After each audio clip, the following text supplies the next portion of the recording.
Hey everybody, it's Dr. Lady J. I just came on tonight because um, I'm always telling everybody to be open about what you're going through. Like, don't hold stuff in, express it, and y'all know what I be doing, my life coaching stuff. And but I have to practice what I preach, and so tonight I'm just coming on because there's some things that have really been bothering me that I need to talk about, and I need to possibly get some help with. Um, but before I do that, I'm going to take a moment to share this. And I'm just, I'm just at a point where I'm just going to say what I need to say because when you don't say it, y'all, it's like you become the gatekeeper. Well, I don't call it the gatekeeper. I call it the crypt keeper. You become the crypt keeper of secrets and hiding stuff, and it's not good. And so tonight, like I said, I'm gonna practice what I preach, and I'm gonna go ahead and say what I have to say. So I'm just taking a moment now because I wanna actually share this. But and this is Wellness Wednesday. Y'all know how I am about Wellness Wednesday. I love Wednesdays, and today I just I just laid back and rested. Like I didn't want to be bothered. So but it is Wellness Wednesday, so happy Wellness Wednesday. Let me finish sharing this. Um, yeah, let me finish sharing. I'm trying to, because it's like a lot of groups that I'm in. And so a lot of times um, when I come on, I share it to the groups to let people know that I'm on. They can either watch it now or watch it later. But yeah, I just want to let them know what's going on. So, hopefully tonight, I'm hoping that maybe my son will come on. I'm not really sure because I don't know. I had a conversation with him, but I don't know how he's actually feeling about coming on talking. But I gotta talk because at this point in time, I can't. I can't keep holding it in because the thing about it, the thing with me holding it in is that it's really um, keeping me keeping me back from you know everybody knows me like it's the social butterfly, and it's just like I haven't been in that mode, that mindset. I'm just staying home, I'm staying away from people, and I know it's not good. The lady that was on last night, her name was Crystal Hughes. I'll go back and watch that video because she was really inspirational. And sometimes God uses people to give you that push that you need. And she gave me that push last night. And after I finished the show, I was like, I can't hold this on any longer. So y'all do me a favor. Find at least 3 people to share the video to. Because I think this is going to push other people to talk. And let me say this, it's okay to talk, it's okay to share how you feel. Nobody can get on you about that. You share how you feel, what you're thinking. It's okay. It's okay to do that. So I'm gonna show you how to do it tonight. Hopefully, it will help somebody. Yep, I think that's it for the list that I gotta share it to. Um,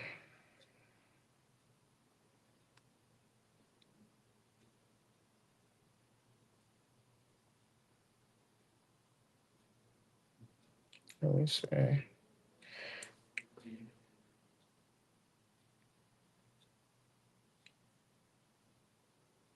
Yeah, I think that's it. So yeah.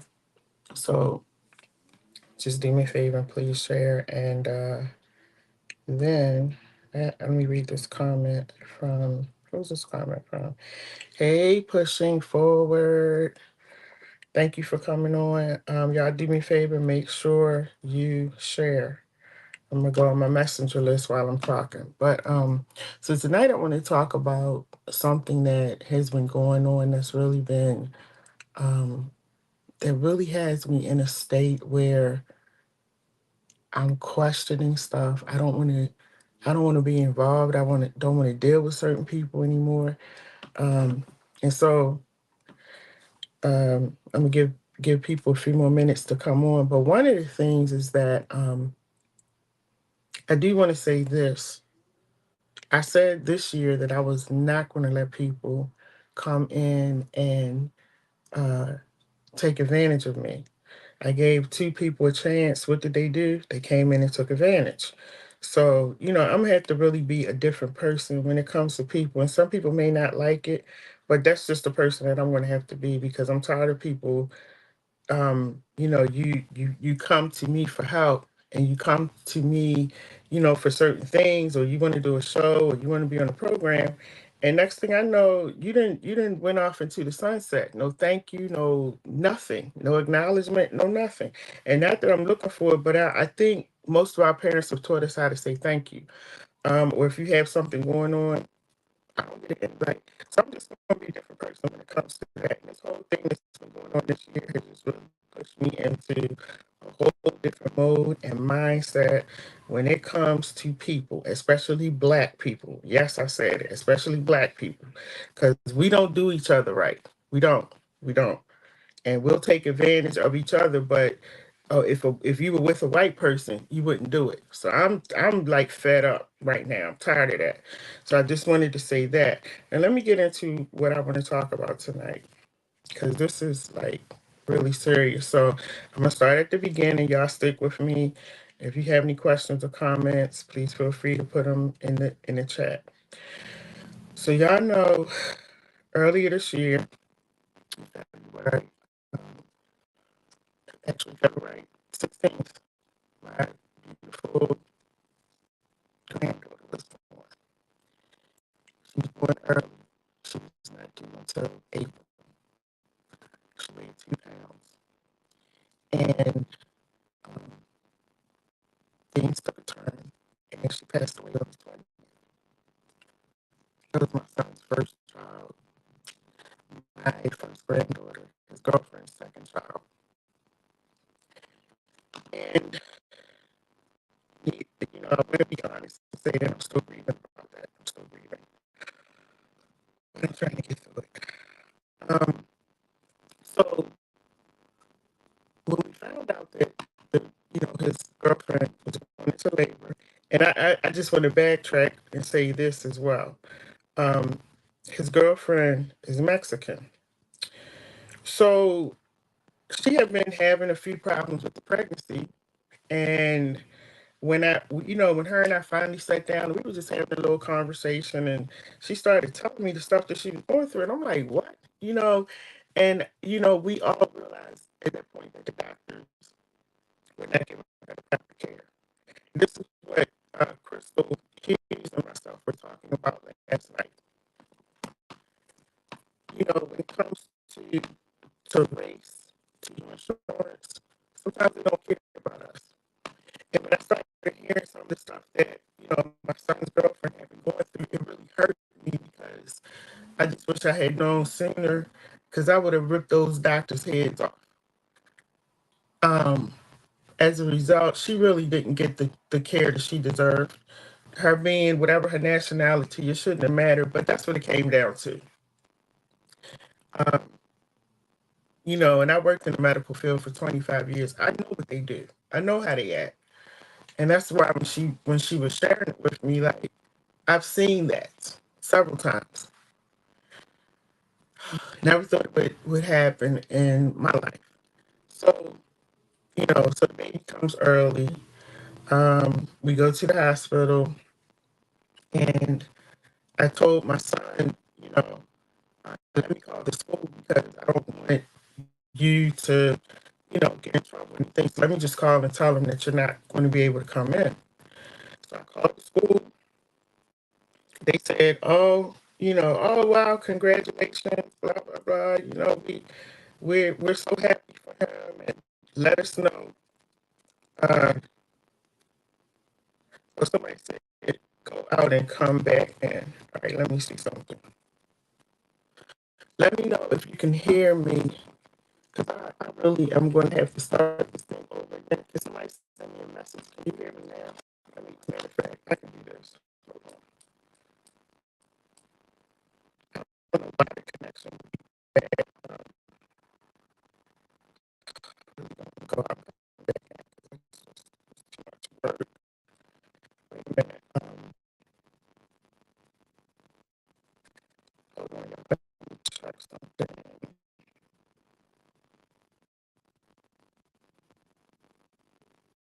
Let me check something right quick. Can you just let me know if it's a little bit better now? Um, somebody saying they can't hear.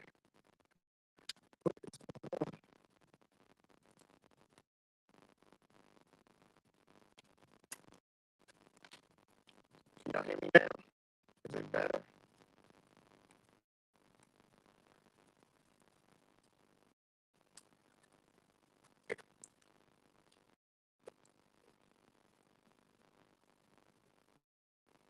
Can you hear me a little bit better? I just need somebody to tell me so I know what to do.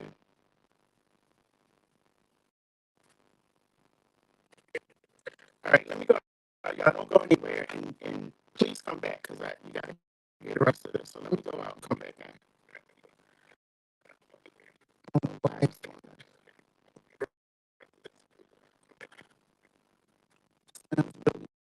Okay. What is it?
Yeah, I hope this is better.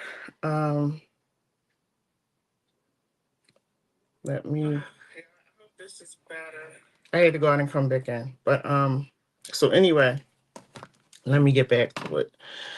And I hope the people that fell off. Sometimes when people are on YouTube, when I go out and come back in, it'll knock them off. But anyway, why is a shadow on the wall? But anyway, so let me go back to what I was saying. So I said to my son, let me call the school because I don't want you to get in any trouble, for not being at work.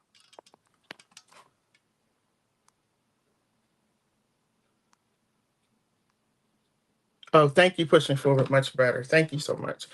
Um, well, let me just go back so y'all, because I don't know what y'all heard, what you didn't hear, but hear. So let me just go back to what I was saying. As you all know, my granddaughter passed away in February. She's born on February 16th. She was born early. She was not due until April. But my son's girlfriend went into labor early, and we went to the hospital, and they told her, you gotta have the baby. So baby was born on February 16th. Beautiful, beautiful, had everything. She was just gorgeous. And the crazy part was that she just looked she looked like my son so much. Um, And my son has really broad shoulders, so she had those he has like broad bony shoulders, and she had the shoulders. And when I looked at her feet, I made a joke to my son, and I said, oh well, if we ever question if you're the father, all we gotta do is look at those feet, because she had feet like, for a 2 month old, she had some big feet, and she had big hands. So February 19th, um, she took a turn for the worse. She passed away on February 20th. Uh, which I'm still dealing with that grief. I'm still and people don't understand, like, I'm grieving for her over losing my first grandchild.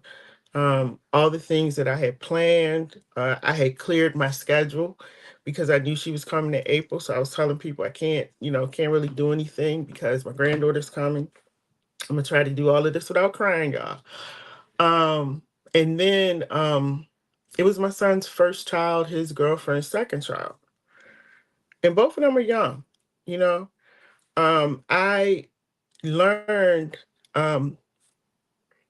one day that actually it was probably a couple of weeks before she went into labor. We were having this random conversation, and she was just telling me how she had been feeling, and how she had been talking to the doctors, and the doctors um, weren't really paying attention to her pain and in which she was saying.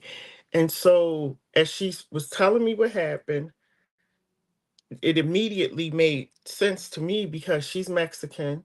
They look at your insurance. They look at your ethnicity, and although it's not fair, we got some people out here in the medical field that need to give up their license. And I know I worked in the medical field for 25 years. I've seen it all, and I've seen that also. And so it really hurt me when she was telling me that she had to that she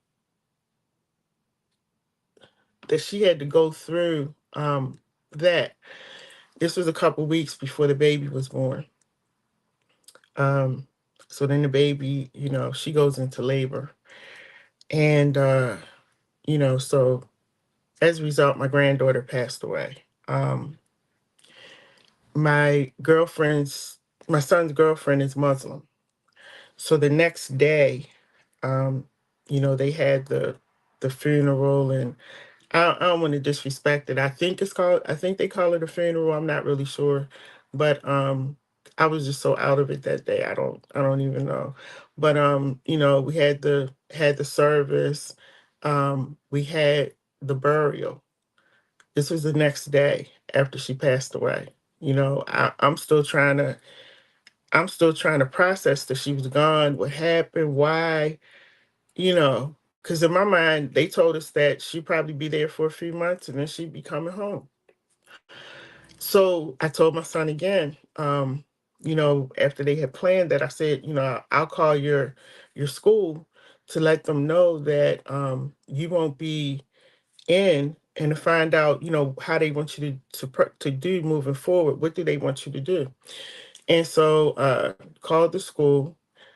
Um, they ended up calling him, and finding out where's the service going to be for the baby. And so two of the staff members showed up. And when I looked at their faces, I said to myself, they're going to let my son go.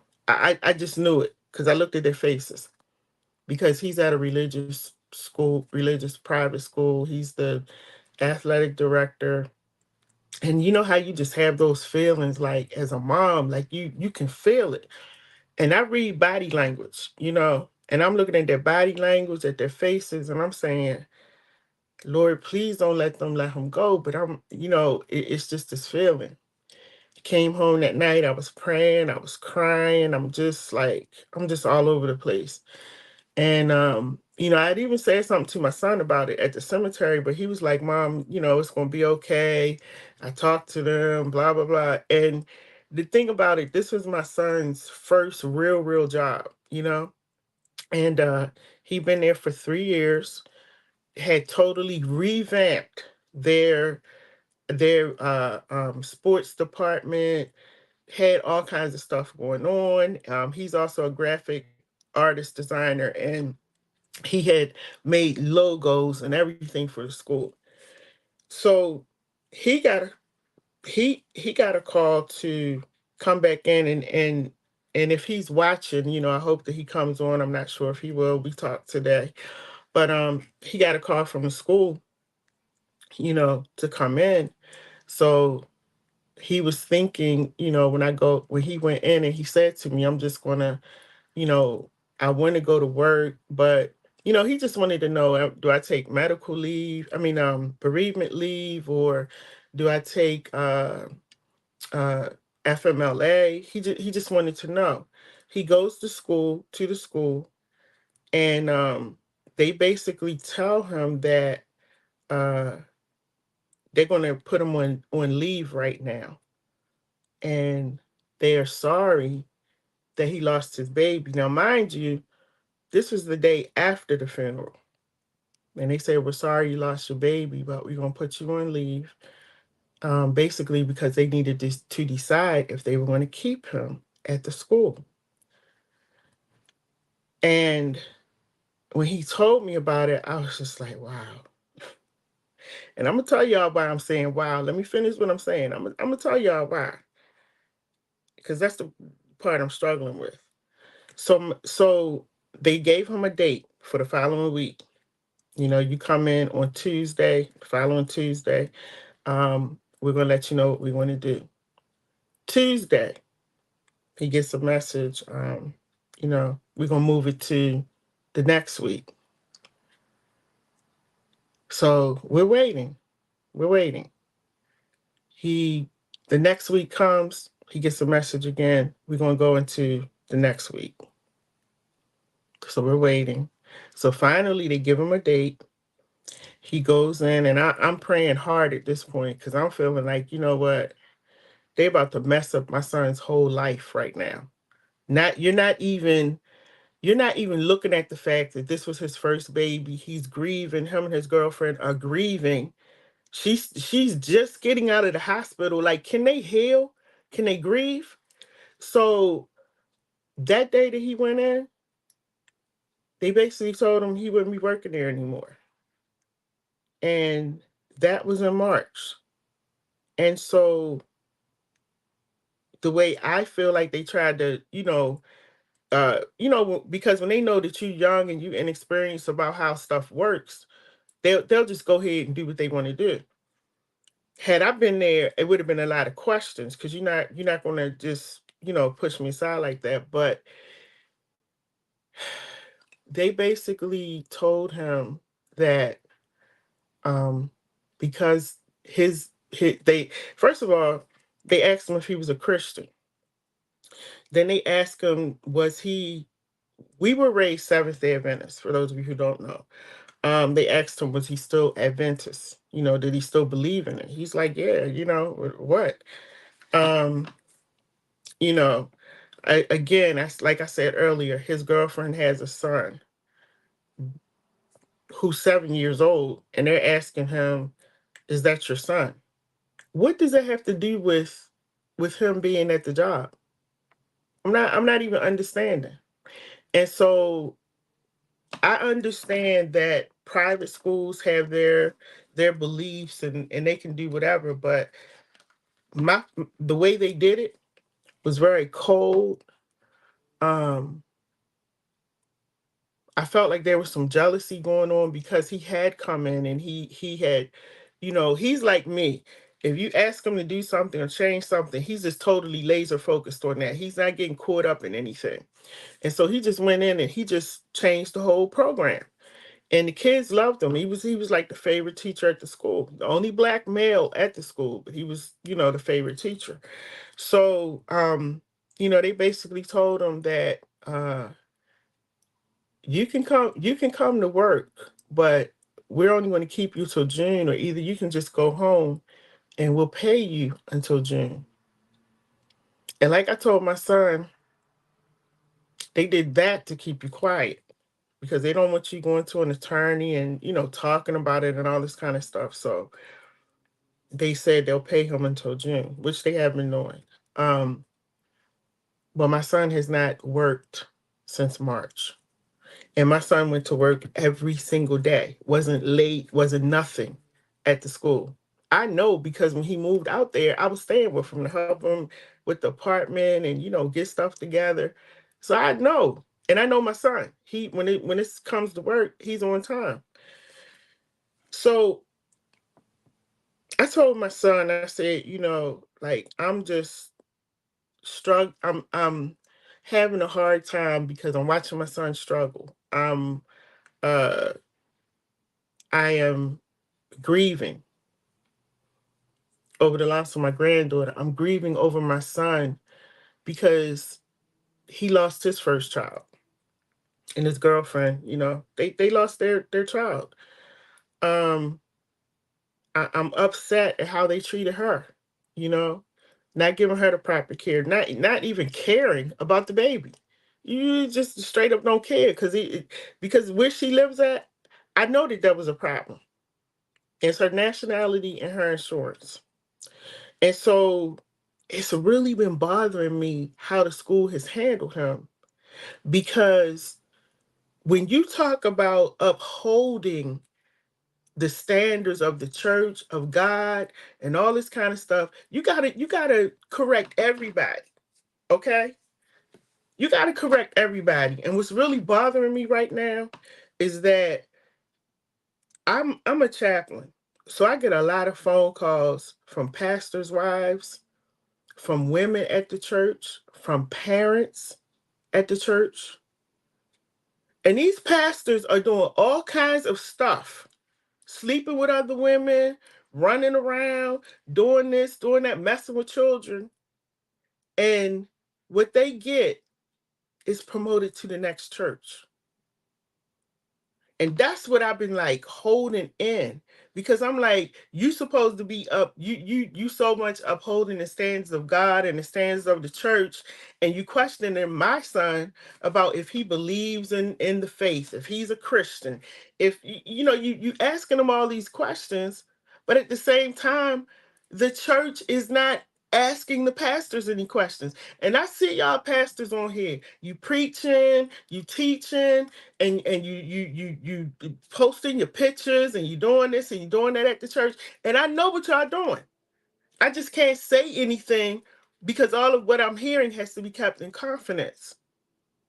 But that's what's really been bothering me these past few months, that you don't care about the children being hurt, that you pulled the teacher away. You don't care about that. And then you bring another person in who's white, who has a child out of wedlock, but he has my son's job. And it's just all these things that it makes me, I'm not questioning God at all because my faith is still strong in God, but I'm questioning the church. And this is my church, my organization. And yes, I'm questioning it, and I don't care how people feel if you get mad because at first I didn't want to talk about it because I didn't want to like, ruffle feathers.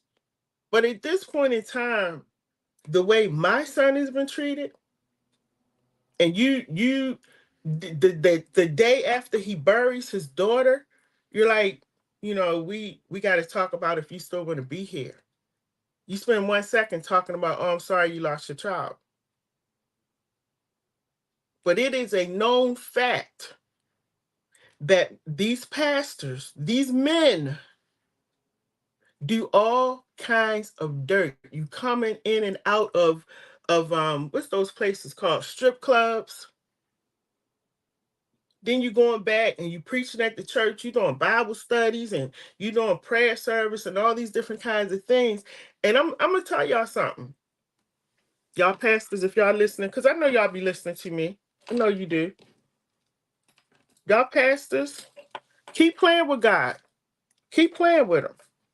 And it's unfortunate that your supervisors or whatever they call let y'all get away with it because y'all supervisors going to get it too. Y'all gonna get it too. This is no longer a joke. It's not funny because you're affecting people's lives. And I'm like this, when you start affecting my son's life, and I know that he didn't do anything wrong, for you to just like do what you're doing, and then you turn around and you hire somebody white who has a child. The child is older, it's an older child, but that's okay. And I'm really, when I tell y'all, like, I've been struggling, I've been holding it in, it's affected me to the point, like, I don't feel depressed, but I don't want to be around people. I don't want to. I've canceled. Even after the baby passed away, people were calling me. Can you come here? Can you do this? And I'm just like, no. Um, I kind of pick and choose. Where I'm going, what I'm doing, because I just don't feel right. And I know I'm in therapy. I know a lot of it is grief. I'm sick of people telling me, or asking me, you still grieving? You still grieving? You still, like, stop. Okay, just stop, because yes, I'm still grieving. Yes, I'm still going through stuff. Um and the pain of watching my son, who, okay, I understand, you shouldn't have children out of wedlock, but it happens. It happens. And the fact that he lost his child, there was no grace given at all. None. Now, the school people, they did show up. We had a memorial service in March. They did show up for that. But by that time, my son is hurt. My son and his girlfriend have not really had a chance to grieve, because all of this stuff has been going on. They have not had a chance to grieve. And the other thing is that he has gone to job interview after job interview that he's totally qualified for. Okay, he's been athletic director, school teacher, he's taught classes.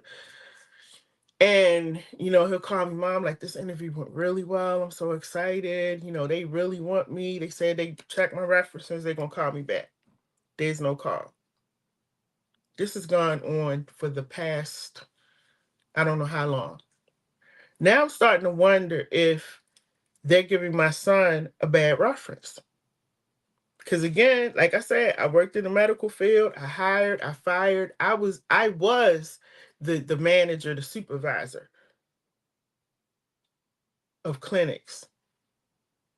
And I know that if I called a place for a reference, and they gave me a not so good reference, I'm not gonna hire that person. So now I'm wondering what's going on with these references. What are they saying about my son? Because the only thing you really can say is that he got his girlfriend pregnant out of wedlock. His girlfriend is Muslim. That doesn't align with our faith. That's all you can say. That's really all you can say. But I'm just, that's not going to keep him from getting a job somewhere else. So now I'm just kind of wondering, like, what's going on. And I'm also doing this video because if there's anybody out there who knows of a job, who has a job that they could offer him, I'm asking for that too. Because after next month, he won't have any money coming in. I don't I don't have it to give to him. I wish I did. I wish I could cover his stuff till the end of the year. I don't have it. So it's so unfair. It's so unfair to the both of them, you know? And then I look at churches, and I'm like, you're upset because she's Muslim, but what you did, even if you wanted to try to get her to convert to Christianity, look at what you're doing. What's the answer? You got to give me an answer and help me to understand that if you want this young lady to convert or even believe just a little bit of what we're saying, this is how you do it. So I'm really at a crossroads right now, um, especially when it comes to church. Not that I don't, again, not that I don't believe in God, but all of this foolishness that's going on that I know about, and some of it I've seen, um, and y'all still allowed to be pastors. You know, God is going to deal with you. I ain't gonna, I ain't gonna try to put you out there because that's not what He called me to do. But I will speak about it. I will speak about it. And a lot of you don't know that I know because we haven't had a conversation, but I get calls about you. I actually showed up at one church because a pastor was sexually harassing one of the members. I showed up at the church. When she got up in the middle of the service, he got up. And then I got up and went into the hallway only to see him with her having her pinned to the wall. Now service is going on right outside in the sanctuary. You get up and leave the pulpit, go follow this lady and pin her up against the wall. And when he saw me, he jumped. Oh, your pastor. Listen, give me a hug. Mm-mm. And I asked her, "Are you okay? Let's go. Let's go back out." All of this stuff that y'all doing that you think you sneaking and you hiding, and your supervisors and their supervisors and whoever's up the top, they covering for y'all. You gonna get it. And I don't know how God is gonna do it. I don't know how God is gonna deal with you. But you cannot be out here preaching and teaching the word and you sleeping with somebody else that ain't your wife. Or you showing up at strip clubs and you got a wife and children at home. Y'all saw the show that I did a few weeks ago with my friend. His daughter was molested by one of the elders in the church. And even when that story came out, he was allowed to lead out in um, some kind of revival service they were having. He was the one speaking. And I am just tired of it. I'm not going to keep quiet anymore. I'm tired of it. And when you start sitting people down or affecting their livelihood, and then y'all all gonna ride off into the sunset, I have a problem with that because now it's falling on my son who didn't deserve it. Yeah, right. You want to reprimand him or suspend him for 2 weeks because he got and this is the thing now, y'all. This is the thing. They don't know if him and his girlfriend are together or not, and it ain't none of their business. But here's the thing. He doesn't have a child right now. His child is gone. So why take his job away? His child is gone. And I'm so hurt. I can't even describe the pain that I'm feeling. He lost his child on the 20th. He buried her on the 21st. You might as well say on the 22nd he lost his job. Only because he's with somebody who's Muslim and he had a child out of wedlock. No grace, no mercy shown at all. And so when it comes to y'all pastors, get out of my face because especially if I know you're doing something you're not supposed to do, don't be laughing and grinning in my face. I'm not gonna say anything to you, but you're gonna feel that I don't really wanna I don't rock with you like that. And it's not just one or two, it's a whole bunch of y'all. Like I said, I get the calls.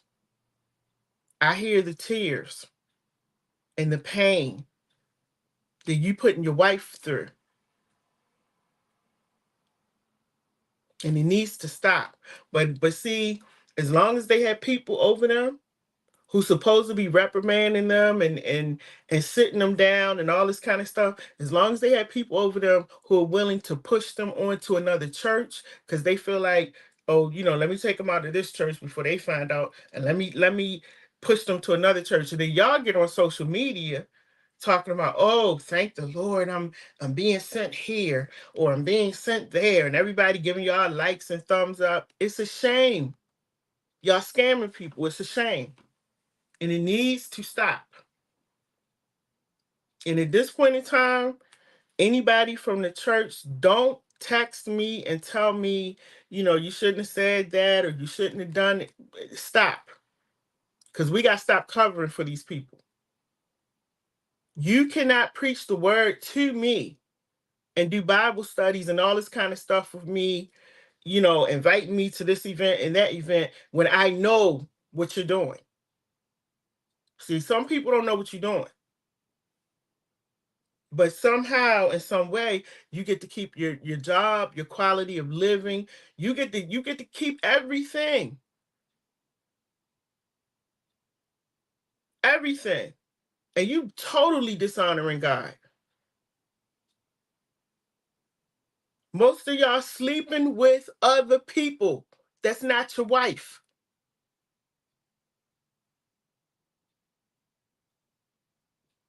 And then you got other people out here that's trying to live and do what they supposed to, do, but they losing their jobs. They getting sat down in church.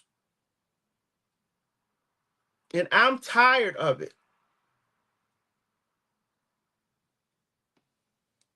And it's not going to, don't tell me, it may make people not want to go to church. God will work with whoever he needs to work with. Okay? And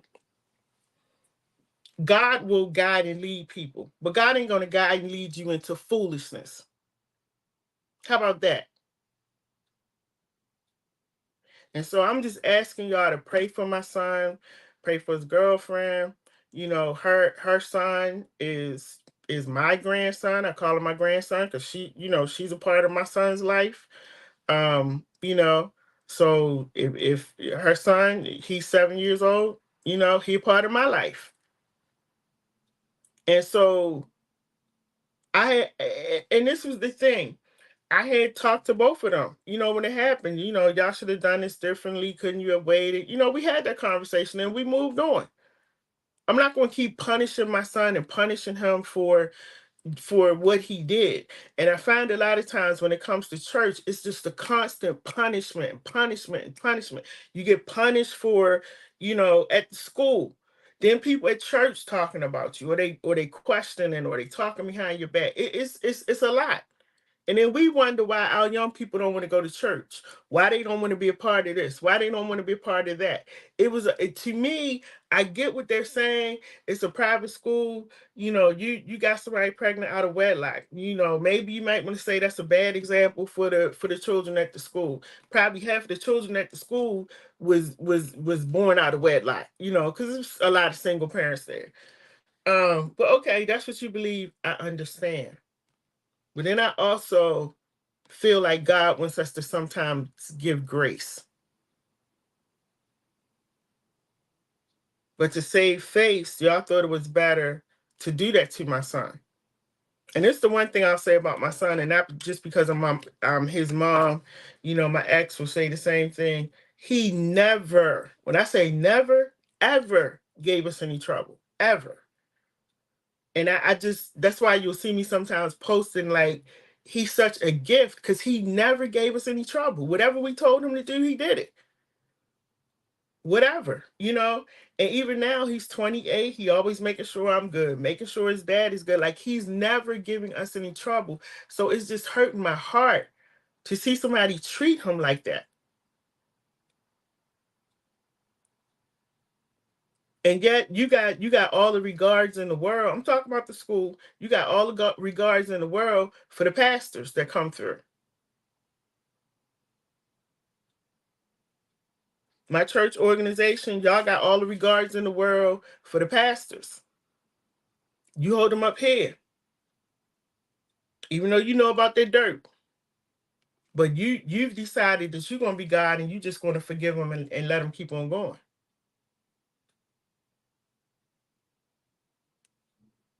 And I'm gonna be the loudmouth on this because at this point in time, something has to be done. And if the people at the top are not going to do their jobs and deal with these pastors, and you're condoning everything that they doing, then give my son his job back. Give him his job back. Because one thing he wasn't doing, he wasn't sleeping with nobody else. He ain't out here whoring around and all that kind. He ain't doing none of that. My son go to work, come home, and the most you see him doing is playing his game. That's it. But you got pastors who before they come home, they stopping at somebody's house or they taking them out. I walked into a restaurant one day and saw one of the elders with his arm around a woman that was not his wife. And how do I know? Because it was from my church. And I looked at him, he looked at me, and I just kept walking. I mind my business. But you know that ain't your wife. And you sitting up here hugged up in a back booth so nobody could see you. I'm so tired of it. I'm asking God to help me to even deal with those things in the right way. Because what happens is they go do their dirt, the women start talking, and the women become the target. It's like they did something wrong. And they start, saying stuff to the women, not wanting to be bothered with them and putting them off to the side.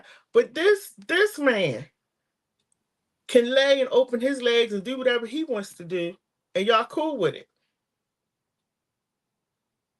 And all I'm saying tonight is, if you cool with it, good. Give my son his job back. Cause he ain't do no more wrong than you did. But to take his job, not, just have no regard for him grieving. And this is his first child, is so it's just mm. And I don't even know how y'all sleep at night. I really don't. I pray that you will never find yourself in this situation. But karma always comes back around like a rubber band. And like I told my son, something, God is going to give you something. We don't know what it is, but God is going to give you something. It's going to work out. I believe that. I don't believe that God is going to let him go into July and just not have a job. He got bills to pay, got car payments, got to pay for his place. So I don't believe that God is going to let him, uh, you know, struggle. And he's struggling right now. He's struggling right now. I feel bad as a mother that I can't jump in and help him. And I've had some people say, well, he made that decision and he didn't listen. We done all made decisions that was wrong. But you can run your mouth when it's not happening to you. You can run your mouth and say this and that about other people. But when that shoe gets on the other foot, you want us to have compassion for you. So it's a lot of people I didn't cut off. When you come to me talking like that, when you come to me asking me why I'm still grieving, why you still crying, why you don't want to do nothing, you need to come out the house, blah blah. If you don't understand what I'm going through, I've already cut you off. So if you're texting me and you calling me and you get no response, that's why. I'm not doing it. Because I need to keep my head on straight. I need to stay focused. And I just need God to work with me through this process. Grieving, again, if anybody looking at me or watching me is grieving, don't let anybody bully you into you should be done grieving. Oh, you need to get up. You need to do this. You take your time with the grief. You take your time. And that's what I'm doing. I'm not going to be bullied into how people think I'm supposed to feel. And if you don't like how I am right now, then move on. I don't have a problem with that. But as soon as you start up with why and this, I'm done. Okay, I done blocked you on social media, on my phone. We're done. I'm not doing that. I'm not. And people don't always know what you're going through. And so, for the past few months, like I get on here, I do shows, I'm laughing, I'm grinning. A couple of events I showed up at, you know, um, and people see the outside. They see you dressed up and you're laughing and all of that, but they don't know how you really feeling. And it's been hard for me since all of this happened. Now I look at my son and my girlfriend, they're young people going through this. And I have to say that they're going through it very well, you know. But I know my son. I know him and I know that it's stressing him. He might not try to show it, but I know him and I know that it's stressing him. It has affected me financially because I haven't been doing anything. I just been some days hard to get out of bed, you know. And so I just lay down. So it's just affected a lot of my life. And so I'm just what I'm saying in a nutshell is this: be careful about putting pastors on a pedestal and, you know, giving them all this hype and all kinds of stuff because they're people just like us. And some people can handle it, but a lot of them can't. And they start assuming that role like they deserve the hype. They deserve to be um, put up on this pedestal. And they think they deserve certain things and certain treatment. And so I just want to say, let your focus be on God. That's where my focus is at right now. It's on God, not on the church, not on um, any pastor. I mean, I was never like that because my dad is a pastor, so they don't impress me at all. They just don't, because I've seen stuff growing up, so they don't impress me. Period. I'm not gonna run nowhere to hear nobody preach and all that kind of. So focus on God and let Him direct you. Let Him show you what you're supposed to do and where you're supposed to go. Um, and pray for me that I will continue to be strong and that I get my my strength back as far as getting back to me because I'm not at me right now. I don't know if I'll ever get back to me because this whole situation is just kind of like it's changing me into a different person. So I don't even know if I look at some pictures of me and I'm just like I remember how I felt at that moment and I don't know if I will ever be like that again. Um and pray for my son and his girlfriend because um you know dealing with the loss of a child. I'm the grandmother, and I know how I feel, but dealing with the loss of a child and you're young has to be devastating.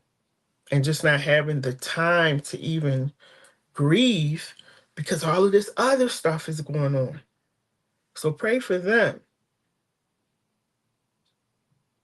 because sometimes I look at them and I'm just like, I don't even know how they're managing all of that. But I think younger people, you know, they have their ways of managing their stress and their pain and all of that. But you know, just keep them in prayer. And if there's anybody out here who's listening, who has a job that you can offer my son, like he he's a he was an athletic director at his school.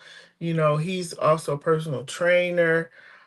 He does graphic art design, um, uh, mentor.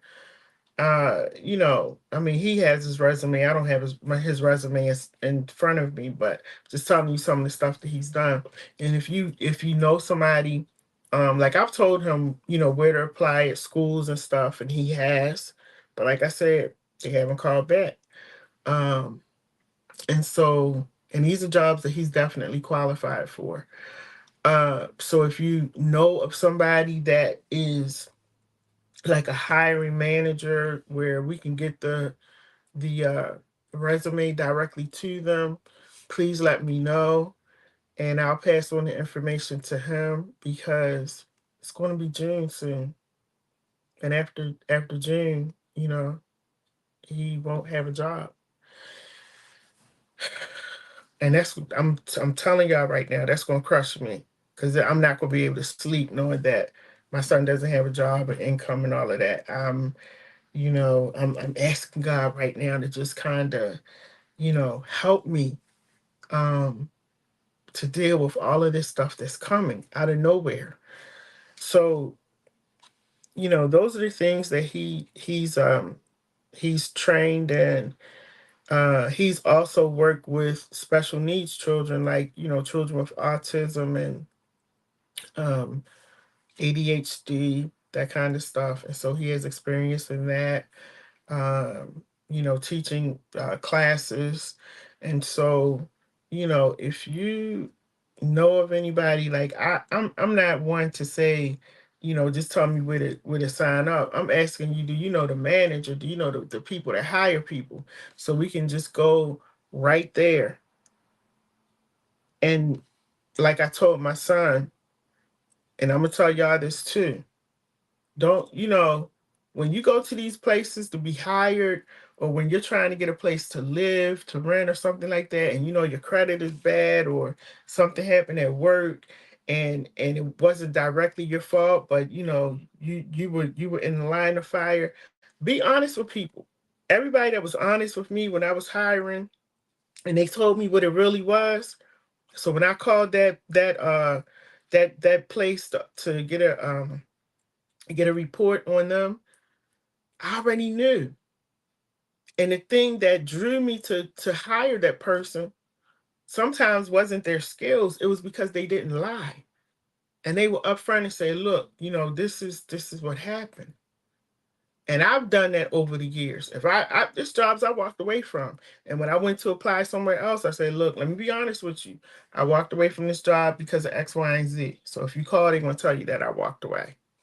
I got the job. And so I told my son, what happened to you? Don't just say I'm looking for another job or I'm trying to move to a better job or a better school. Tell these people what happened. Take a few minutes to ask them, can I just take a few minutes to tell you what happened with me? That I lost my daughter on the 20th. I buried her on the 21st. I pretty much lost my job on the 22nd. I have not had a chance to even grieve because I've been looking for a job since then. I said, be honest with them. So when they make that phone call, whatever type of thing that they're saying when they call about my son, these people will already understand what's going on. And it puts them in a better position to make a decision about hiring him because that's really all that happened. He didn't do anything. He wasn't in trouble. He wasn't written up. None of that. He was let go because their beliefs didn't align with what he did, getting somebody pregnant out of wedlock and her being Muslim. That was it. And he had been there for 3 years. So that's basically all I have to say. I put it out there. Again, I don't need anybody from church. Don't call me. Don't put nothing in the comments. I said what I said, and that's it. And that's what I'm going to tell you when you try to talk to me. I said what I said. Nothing was made up, fabricated. This is what happened. Now, if you want to really make some calls, call about the pastors that's cheating. Call about the pastors that's supposed to be delivering the word of God to people, but they delivering something else. Go call about that.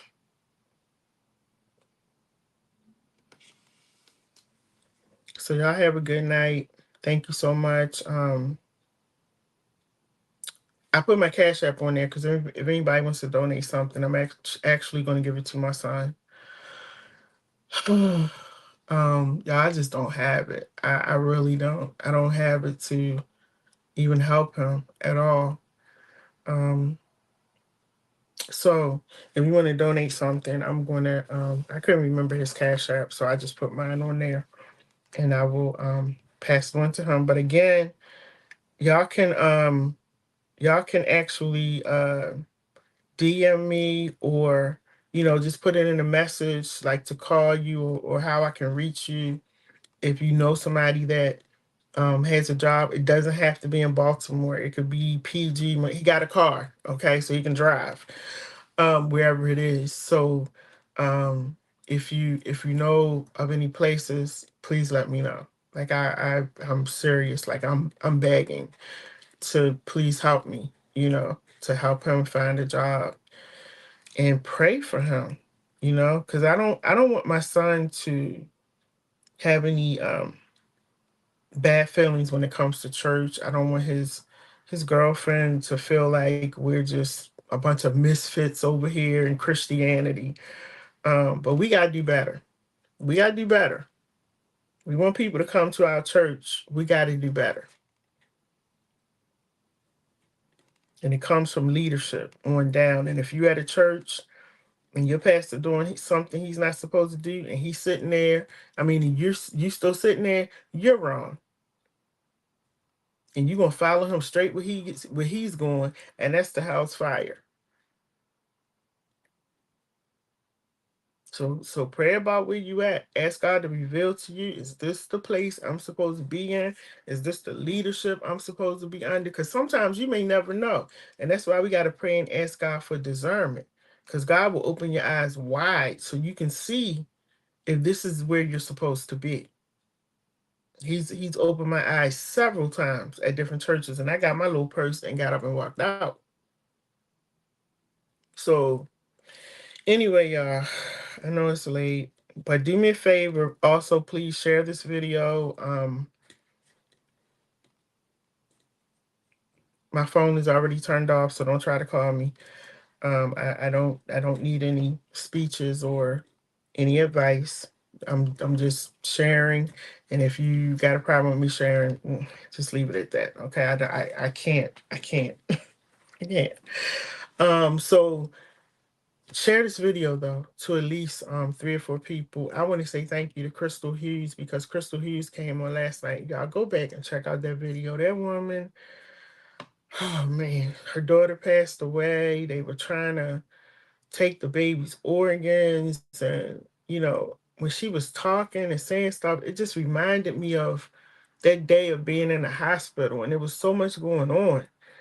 And but just listening to her speak up and speak out, it just made me say, you know what? You got to speak up about how you feeling. You got to speak up about what's going on. Because when you start holding it in, you become the crypt keeper. And we've been taught as Christians, growing up in a Christian home and Christian environment, to just pray for people. Just pray. Don't talk about it. Just pray. No, sometimes you got to talk about it. Sometimes you got to put it out into the atmosphere. And I pray all the time. I even prayed about getting in front of this camera. But sometimes you got to put it out into the atmosphere and let it go so people know where you stand. Don't be a crypt keeper for anybody. If they wrong, they're wrong. All right. So y'all have a good night. Thank you so much for sitting with me and talking to me. I'll go back and read your comments. I'm gonna go lay down. All right, y'all. Have a good night. Thank you.